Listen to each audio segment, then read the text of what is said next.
everyone. Today I'm going to talk about the most creative field in QA. It's exploratory testing. Let me introduce myself. My name is Anastasia Engelhardt. I'm a QA specialist from the launch control. I'm also an IT blogger, and I have a Serbian community on Instagram. My Instagram is literally translated as a woman in IT in Serbia, žena u IT. I'm also a proud Google Women Techmakers ambassador, and I also organize IT meetups in Kragujevac. And originally I'm Russian, and I'm from Moscow, and I'm here for 9 years, and I always feel like I'm an explorer. You know, when you move to the new country, you may know all the theory, but in practice, this is really different. And for me, immigration is really similar to the exploratory test. So first, I want to ask you, what do you think exploratory testing is? And could you describe it into one sentence? Anyone? Let's break the silence. Interesting. Interesting. Someone else? Searching, seek and destroy. Journey. Yes. So, I know your experience QA here, but when you ask the people outside the QA or outside the IT, many people will tell you that it's random plugins, that anyone can do it without any specific knowledge in testing, or just you don't even know your application and you can test it. I like to refer to ICTQB, as many European QAs take this exam, and ICTQB says that exploratory testing is an approach in testing which the testers dynamically design and execute tests based on their knowledge, based on the exploration of the test item, and the result of previous tests. So let's go step by step. First, exploratory testing is dynamic. So that means that we analyze and execute and create test cases in our head and then execute in the same time. So also it is based on our knowledge. First, you should know testing principles, you should know test design techniques in order to do the exploratory testing. And the last but not least is that you should know your product very well, because if you don't, you can't distinguish between where this is a bug or where just the developer committed some new feature. So now we know what exploratory testing is, and let's move on to the second chapter, when and why you should implement exploratory testing. So as you know, there are 3 different types of testing: scripted testing, exploratory testing, and ad hoc. I know you know the scripted testing is our everyday life. We write test cases, we write automated test scripts, and sometimes it's really exhausting, but it can be helpful in regression testing. And the disadvantage of the scripted testing is that we can miss some unexpected bugs out of the scope. So the exploratory testing is a balanced one between the scripted testing and ad hoc testing. And I also like it because it gives us the real-time insights and the feedback. So we are aware of the real-time insights. And the last one is the ad hoc testing. Someone can call it the monkey testing. It's the most informal one. And when I was in Vice QA, I thought that it was for unexperienced QA, but then I had one funny story actually. I have one support ticket where we have a crash bug where on an old Android there was a crash bug on the main functionality, and we really struggled a lot in order to see what are the steps. And one day, our tester was really furious about the slow internet connection, and then he tapped 7 times in a row on the refresh button, and we caught this bug. So after this story, I think ad hoc testing can really be useful for these strange cases. I'd like to share the results of one research when we compare exploratory testing to the scripted testing in terms of effectiveness in catching the defects. So as you can see, scripted testing is really excels in catching defects that we can immediately see or that requires one interaction to caught a bug. And on the other hand, the exploratory testing does a better job when we have a complex bugs that requires 2 or more interactions. That means that when we do the exploratory testing, we delve into the unknown, some interesting bugs that have different interactions. I don't know if you're familiar with the unknown matrix. It is also used for decades by NASA. It is a simple 2x2 matrix with the unknown and known by-axis.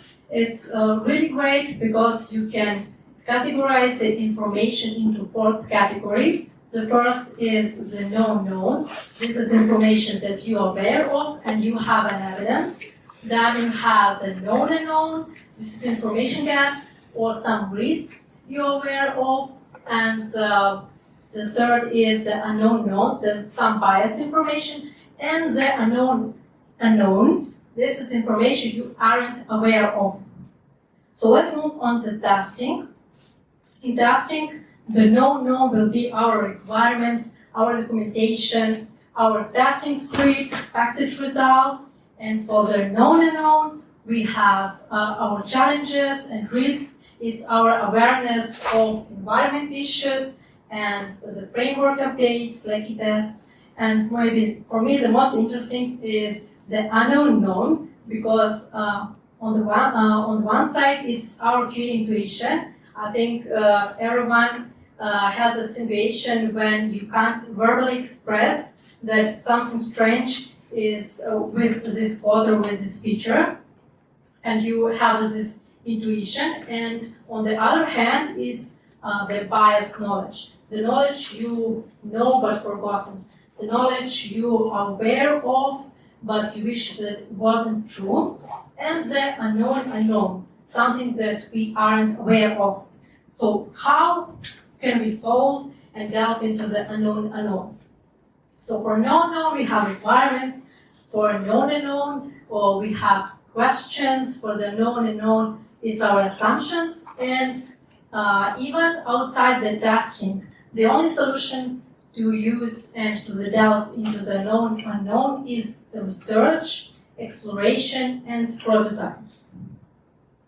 So let's summarize the reasons to do exploratory testing. The first, you delve into the unknown and find unpredictable bugs. The second is that you encourage innovation and knowledge sharing because you don't have the strict rules, don't have the strict steps, and you get to know with your product.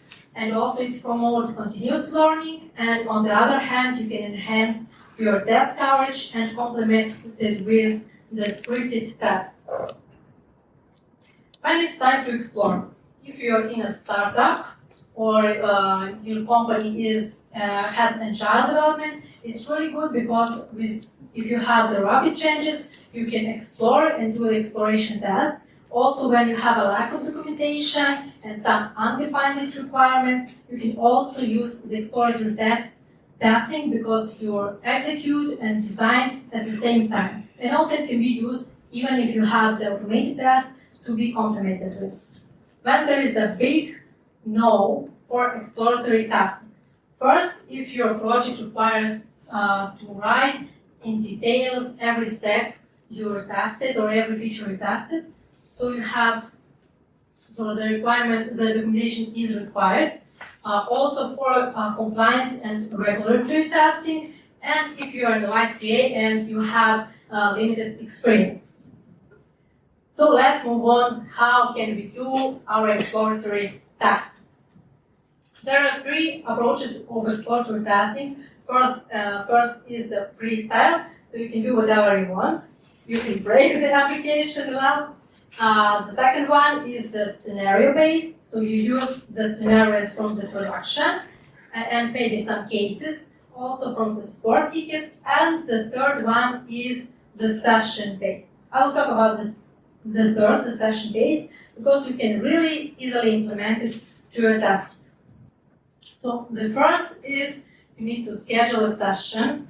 I know that everyone is busy, especially in startups. You have hot fixes, you have regression testing, every week releases, and it's really hard to take time and do the exploration. So I suggest you to schedule session, create a Jira ticket, schedule Google appointment. And the second is to define charter or tour. It's better to have focus when you want to test in details some one function or some functionalities that have commonalities. And I recommend you to take a look at Whitaker stores because you can really discover some new things. And I put the QR code on the end of the presentation so you can read the extra materials. The third is that you need to define a time box. The optimal time for exploratory tasking is an hour or half an hour. If you go beyond this, you will have a lack of focus or field fatigue. The fourth is that you can create a test charter.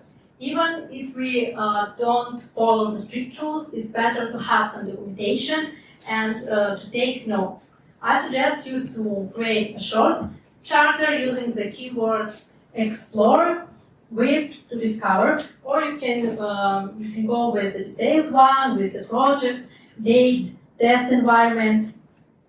And also, I suggest you to use notebooks, Google Keep, all these extensions. I really like the exploratory testing home extension. It's really simple, and you can put the bugs or question for project managers, all notes. And also, I love this. Anyone knows the bug magnet extension? It's really useful for exploration testing, and you can put different inputs like Chinese name or even the format exploits. And I know many cases think that after you've done the exploration testing, that's it. So you don't really need to do something else. But after the session, the first step is to review your results. You evaluate the bugs, and you need to see whether it should be some new investigation or maybe you need to enhance your test coverage. So let's move on to the last chapter, heuristics and mnemonics. So there are a lot of test heuristics. So you can use this as a set of approaches and techniques you can use for exploratory testing. I especially love these three. It's consistency with history, consistency within the product, and consistency with user expectations. So let's go one by one. First is consistency with history. So that means that the current behavior of the product should be consistent with its past behavior, because we assume that there is no good reason to change it. Here we have a bookstore, and as you can see, there are some categories. And imagine that we have the redesign of this site, and as a user, I expect that we have the same categories that we have on our previous version. How you can implement it to your product or your application. So if you're in a startup, I think that you haven't a unified document when you write all the text from toaster messages, button names, dialog title, and I suggest you to create this one. So you investigate all text from the notification and to see whether they are consistent or not. For example, we have a redesign recently, and in all the dialogues we have the cancel and submit button, and after the redesign on some functionality, instead of the submit button, we have the save button. So we should be really consistent. The same is with the dialogues titles. And the second one is consistency with the user expectations. That means that our feature on functionalities should work consistent with our understanding how user wants this to be. So for example, this is a signal, the messaging application, and I want to take a picture. So when I press the button, I expect that I can take a picture, or if I haven't given a permission to access to my photos or to access to my gallery, the pop-up should be displayed. So for these heuristics, you should ask a question. What do I expect to happen? This heuristic also can be blended into the consistency with the comparable products. So then you ask a question. Not what do I expect to happen as a user, but what does the other app's functionality works? How does the photo functionality, in Telegram works? And the last one is the consistency within the product. So here we have two pages.